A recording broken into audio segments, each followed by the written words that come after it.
ఈ మధ్య కాలంలో చాలా యూనివర్సిటీస్ ఫారెన్ ఎక్స్చేంజ్ ప్రోగ్రామ్స్ అని చెప్పి హైప్ చేస్తున్నారు. అసలు స్టూడెంట్స్‌కి ఏ ప్రోగ్రామ్ అవసరం అంటారు? ఏ విధమైన బెనిఫిట్స్ ఉంటాయంటే ఏం చెప్తారు? అంటే ఫారిన్ ఎక్స్చేంజ్ ప్రోగ్రామ్ అనేది చాలా మంది స్టూడెంట్స్ ఏమనుకుంటారంటే ఇక్కడ ఇండియాలో చదువుతూ మళ్ళీ కోర్స్‌లో ఒక 6 మంత్స్‌కో, 1 ఇయర్‌కో లేదా 2 ఇయర్స్‌కి అనేది అబ్రాడ్‌కి వెళ్ళిపోయి అక్కడే మళ్ళీ సెటిల్ అవ్వచ్చు అనేసి ఆ అజంప్షన్‌లో ఉంటారండి.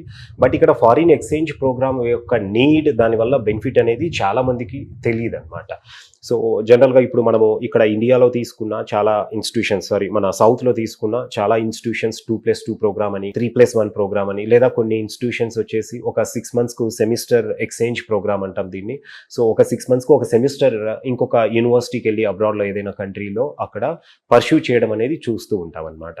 దీనివల్ల బెనిఫిట్స్ ఏంటంటే, for example computer science, engineering స్టూడెంట్సే తీసుకుంటే సాఫ్ట్‌వేర్ టెక్నాలజీ మనకు అడ్వాన్స్డ్‌గా ఉండేది US, UK, Canada, Australia, New Zealand ఇలాంటి కంట్రీస్కి అనేది స్టూడెంట్ అక్కడికి వెళ్ళి ఒక 6 మంత్స్ లేదా 1 ఇయర్ కనుక ట్రైన్ అవుతే వాళ్ళు ఇప్పుడున్న లేటెస్ట్ టెక్నాలజీ మీద ట్రైన్ అవ్వచ్చు అండ్ బ్రాడ్ ఎక్స్పోజర్ అనేది ఉంటుందన్నమాట. అలాగే కోర్ బ్రాంచెస్ అయినా మెకానికల్ తీసుకుంటే కనుక మనకు యూరోపియన్ కంట్రీస్ అయినా ఫ్రాన్స్, జర్మనీ ఇలాంటి కంట్రీస్లో టెక్నాలజీ బాగా ఉంటుంది. సో స్టూడెంట్స్ అక్కడికి వెళ్ళటం వల్ల ఏంటంటే అక్కడున్న టెక్నాలజీ ఏంటి, దీని మీద కొంత అవేర్నెస్ అనేది బిల్డ్ అవుతుంది అనమాట. ఎలక్ట్రానిక్స్ స్టూడెంట్స్ తీసుకుంటే జపాన్, తైవాన్ లాంటి కంట్రీస్, చాలా మందికి జపాన్, తైవాన్ కంట్రీస్ అంటే కనుక చిన్న కంట్రీస్ కదా, అక్కడికి ఎందుకు వెళ్ళటం అనేసి అనుకుంటారు. అంటే అక్కడికి వెళ్తే స్టూడెంట్స్ కి బెనిఫిట్స్ ఉంటాయండి. బట్ ఆబ్వియస్ గా అండి, ఇప్పుడు జపాన్, తైవాన్ లాంటి కంట్రీస్ కూడా సెమీ కండక్టర్ మ్యానుఫ్యాక్చరింగ్ లో చాలా అడ్వాన్స్డ్ గా ఉన్న కంట్రీస్ ఆ రెండు కూడా.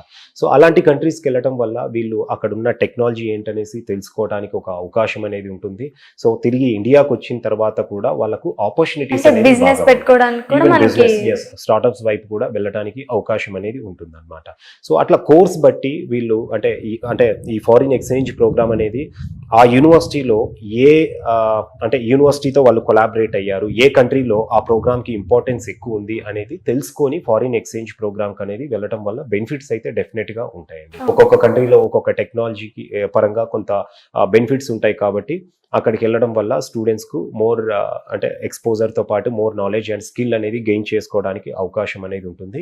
ఇప్పుడు 2+2 ప్రోగ్రామ్కి వెళ్ళే వాళ్ళకైతే ఇంకా కొంచెం బెనిఫిట్స్ అనేది ఎక్కువగా ఉంటాయండి. సో అక్కడికి వెళ్ళిన తర్వాత వాళ్ళకు మళ్ళీ స్టే బ్యాక్ ఆప్షన్ అనేది ఉంటుంది అండ్ అక్కడ వాళ్ళు 2 ఇయర్స్ ట్రైన్ అయిన తర్వాత మళ్ళీ ఆపర్చునిటీస్ అనేది అక్కడే వాళ్ళు సెర్చ్ చేసుకోవడానికి కూడా అవకాశాలు అనేది ఉంటుంది. లేదు అంటే కనుక ఇప్పుడు కంప్యూటర్ సైన్స్, ఇంజనీరింగ్ స్టూడెంట్స్ అయితే యుఎస్ లాంటి కంట్రీస్లో అక్కడే మళ్ళీ ఎంఎస్ ప్రోగ్రామ్ చేయడానికి వాళ్ళు అక్కడే అంటే 2 ఇయర్స్ ఉంటారు కాబట్టి వాళ్ళు మళ్ళీ అక్కడ ఏవి బెటర్ యూనివర్సిటీస్ ఉన్నాయి రీసెర్చ్ ఓరియంటెడ్గా ఎంఎస్ చేసుకోవడానికి అనేది వాళ్ళు ఒక ఐడియా అనేది వస్తుంది. సో వాళ్ళు అక్కడ ఈజీగా మళ్ళీ ఎంఎస్ ప్రోగ్రామ్స్ మంచి యూనివర్సిటీస్లో అనేది జాయిన్ అవడానికి అవకాశం అయితే దొరుకుతూ ఉందన్నమాట. సో ఈ ప్రోగ్రామ్ అనేది సేమ్ మన జీడీ గోయింకా యూనివర్సిటీలో కూడా ఫారిన్ ఎక్స్చేంజ్ ప్రోగ్రామ్ అనేది మనం ఆఫర్ చేస్తున్నామండి.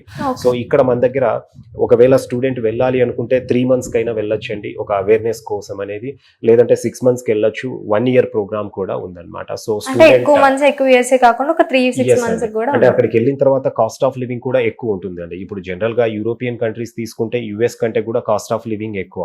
ఈచ్ కంట్రీ చాలా యూనివర్సిటీస్ ఏంటంటే వెళ్తే 1 year 2 years ఉండాలంటారు, కానీ మీరేంటనేది ఒక 3 months 6 months అనేది జస్ట్ వాళ్ళకి చూడటానికి కూడా మనకు అవకాశం రిక్వైర్మెంట్ బట్టి వెళ్ళొచ్చు అండి. ఇప్పుడు యుఎస్ తీసుకుంటే కనుక cost of living 50,000 to 70,000 per month అనేది ఉంటుంది. సో 1 year అక్కడ స్టూడెంట్ ఉన్నప్పుడు ఈ కాస్ట్ ఆఫ్ లివింగ్ అనేది కూడా బేర్ చేసుకోవాల్సి ఉంటుంది అనమాట. యూరోపియన్ కంట్రీస్ వెళ్తే కనుక యూరోపియన్ కంట్రీస్లో మనం వెస్టర్న్ పార్ట్ తీసుకుంటే ఇంకా కాస్ట్ ఆఫ్ లివింగ్ ఎక్కువ. ఈ డెన్మార్క్, నెదర్లాండ్స్, అలాగే జర్మనీ కానివ్వండి, ఫ్రాన్స్, స్పెయిన్ ఇలాంటి కంట్రీస్లో తీసుకుంటే 70,000 to 90,000 per month cost of living అనేది ఉంటుందన్నమాట. సో ఆ కాస్ట్ ఆఫ్ లివింగ్ అనేది ఎక్కువ ఉంటుంది కాబట్టి ప్రతి స్టూడెంట్ అఫోర్డ్ చేయలేరు. సో ఇక్కడ 3 months to 6 months ప్రోగ్రామ్స్కి అనేది కూడా స్టూడెంట్ వెళ్ళడానికి మన యూనివర్సిటీలో అవకాశం కూడా కల్పిస్తుంది.